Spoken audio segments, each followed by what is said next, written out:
Everyone, welcome to the Voice of Dr. Yan, and I'm your host, Dr. Limon Yan.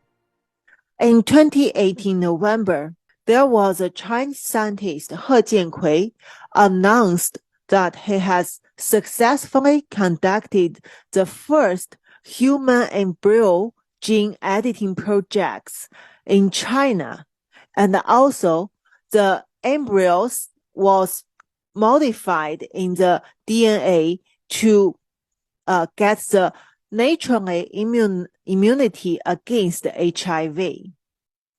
Also, he told the world that he's the first scientist in the world to do this kind of project, and the twins have been born at that time. He announced it the day before a very important international conference, which was held in the University of Hong Kong. And I was there, also attended that conference. So why I mention this person at this moment? Because recently the news came out. He, after he conducted the human projects of gene editing and got condemned by the international academic field, and then CCP put him into prison for 3 years, now has came out of the prison. And more than that, in the last few months, he has established his own lab in Beijing and also received the fundings from CCP government to continue the gene editing projects. More than that, again, the news showed that He has successfully obtained a special visa issued by Hong Kong government. It's called Top Talent Pass Scheme. That means He is recognized as a top talent by Hong Kong government, and he could go to Hong Kong to find the collaborators and investors and continue his career. He already told the people that he is continuously working on the gene editing, although this time he moved from HIV field to the rare genetic disease field. And also, he said he still believes that this would be the projects that would help the families with disease and also bring them the happy future. I mean, as I said, 4 years ago, I was in the conference. I saw how He presented his experiments, his projects using twins, 2 girls at that time. And also, there were only 6 to 7 people in the conference were allowed to ask questions to He and get his answer. And luckily, I was one of those. For me, I know He has done that with approval by Chinese Communist government. However, even I didn't expect that He could go back to the same field after his jail life. And also, he could get so much support from CCP government, even though he is already a notorious scientist in the world. I still remember at that time, He announced this bombshell news right before the conference because he thought he could receive a lot of praise in the conference, and he thought he could become the top influential scientist in this field. And also, there is evidence that Chinese Communist Party supported his work because at that time, although the whole world was shocked, the state-run media, CCTV in China, has already made the propaganda for He. When He announced that news, immediately there was He's video on CCTV that he got interviews said he has done that. He's the first scientist in the world who did this to human, and this big achievement was considered as top award by Chinese Communist Party. And they were so exciting to promote this project. However, at that time, it was 2018. No one accepted this. Even this was from China. Even CCP backed it up, endorsed it.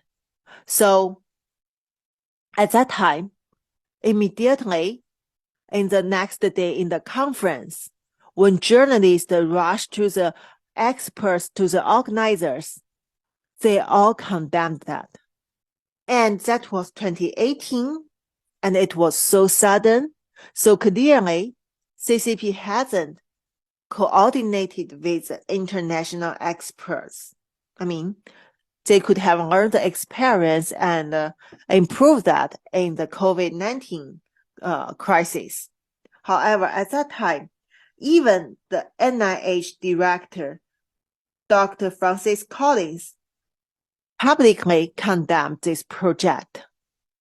New York Times and all the other mainstream media also show the same attitude against this project. So, He and the CCP have to change their plan. And the CCP, of course, as we know now, always cheat, deny to maintain their reputation, to fool the world. So at that time, first, He's presentation was delayed. And the first day it was supposed to be his presentation. And he just, quit that part. And also the next day, people don't know whether he could attend the conference until the last minute. I still remember that is a big conference hall full of media and also audience.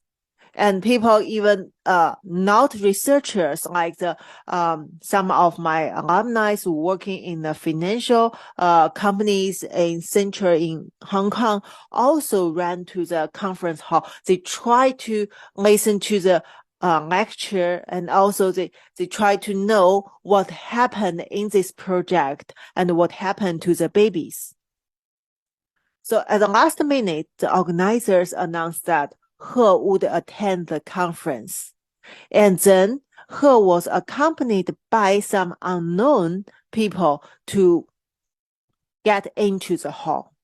And as a Chinese, I can recognize that those unknown people are most probably the Chinese public security or state security staffs. That means He's case already been changed, and it's not only a research case for China, it's related to their security, which you can consider as this is related to the secret that Chinese government won't cover up. So He appeared in the conference and spent like 30 minutes to present his projects. Although we know that was an unethical experiment using human, we didn't imagine how unethical it was. After listening to his lecture, his presentation, it's very clear that his work is so careless, so irresponsible, and lack of scientific thinking and lack of convincing data. I still remember when he posted genome sequence data, it shows that the knocking out of the gene CCR5 from the twins' embryos were incomplete. That means, although He claimed that he has found that the CCR5 gene would related to the risk of the twins to get the infection of HIV, especially inherited it from the father. So he decided to knock this gene off to prevent HIV from the kids. He didn't completely knock out the genes from the embryos. To be honest, I even feel it would be better for the twins with the incomplete knockoff, because that may partially guarantee their gene function, which works widely in the normal immunity. However, it shows how irresponsible He and his team were. And also, not only that, they didn't conduct many experiments with convincing data. In fact, they have just shown very little data from some animal experiment, which is definitely insufficient to prove the safety and also effectiveness of the gene editing projects before they move it to human.